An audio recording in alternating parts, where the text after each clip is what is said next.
ব্যবসা চিটিং বা ছেলে ঢোকানো ব্যবসা বলা হয়নি কেন? আমি তো সেটাই জানতে চাইলাম কি কাজ।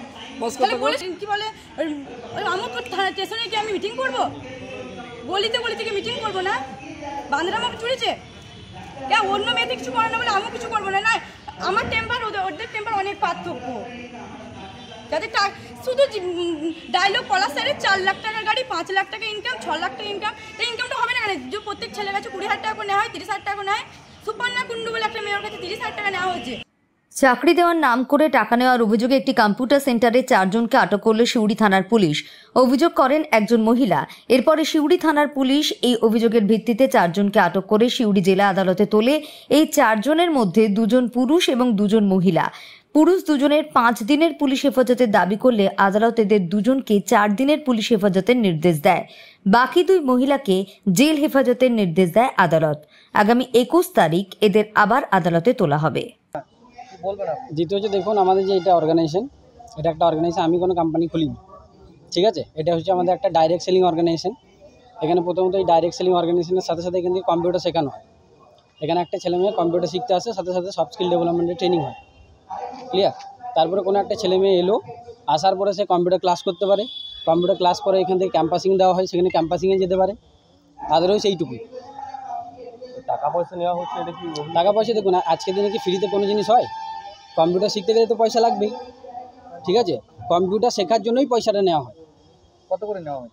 দেখুন, বিভিন্ন কম্পিউটারের কোর্স আছে, সেই কোর্স অনুযায়ী সেই যেরকম কোর্স ফিস আছে সেরকম অনুযায়ী সে কোর্স করতে পারবে। যেরকম আপনার ধরুন 18,409, ঠিক আছে?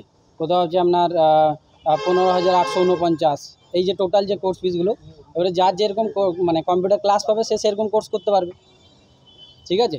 এবারে কম্পিউটার দেখুন, আজকের দিনে তো কোথাও ফ্রিতে কোনো জিনিস হয় না, টাকা তো সব জায়গাতেই লাগবে, বুঝতে পারলেন তো? মানে একটা ফোন যায়, ঠিক আছে, এরাই ফোনটা কড়াকড়ি ছিল, দিয়ে বলেছিল যে এখানে একটা ফর্ম দেওয়া হবে, মানে অনেক কিছু বলেছিল, নানা রকম, দিয়ে বলেছিল ফর্ম দেওয়া হবে। ফর্মের মাধ্যমে মানে সঙ্গে সঙ্গে মানে ফর্ম দেবো যখন বলেছি তখন সঙ্গে সঙ্গে বলেছিল যে সঙ্গে সঙ্গে মানে এখনই ফর্মটা ফিল আপ করো। এখান থেকে এআই অ্যাপ বানানো তৈরি করা দেওয়া হবে, তারপরে হোয়াটসঅ্যাপ, ফেসবুক এগুলো তৈরি করানো হবে।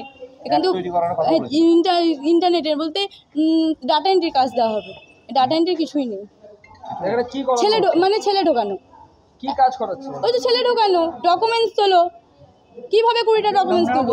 কম্পিউটার শেখানো হচ্ছে? না কম্পিউটার না। কে বললো কম্পিউটার? আমাকে তো আজ দেবো কাল দেবো, কম্পিউটার দেয়নি। আপনাকে ভর্তি করার পরে আপনাকে এখন অবধি কি করানো? ওই তো ওই ছেলে ঢোকানো, মানে ওই ছেলে ঢোকাও আর গ্রাফ তৈরি করতে।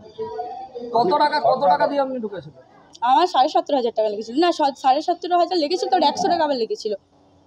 মাম্পি ছিল, অর্ক ছিল, সাবিনা ছিল, ওই তো অভিক্ষা ছিল, হেড স্যার পলাশ আছে, পলাশ মণ্ডল, আরও সব আছে, আরও অন্যান্য স্যার আছে। হ্যাঁ, ওনারা কি বলছে? সেকেন্ড ক্লাসে বলা হয় যে ডকুমেন্টস তোলো। ডকুমেন্টস কেন তুলতে পারছো না? আরে 10টা যদি ফোন করো 5টা তো লাগবে। অভিযোগকারিণী দিশা মণ্ডল, যার বাড়ি হচ্ছে মৌরেশ্বর থানার আন্ডারে, তিনি একটি কিছু আসামি যাদের মোট 7 জনের নাম দিয়েছে, সেই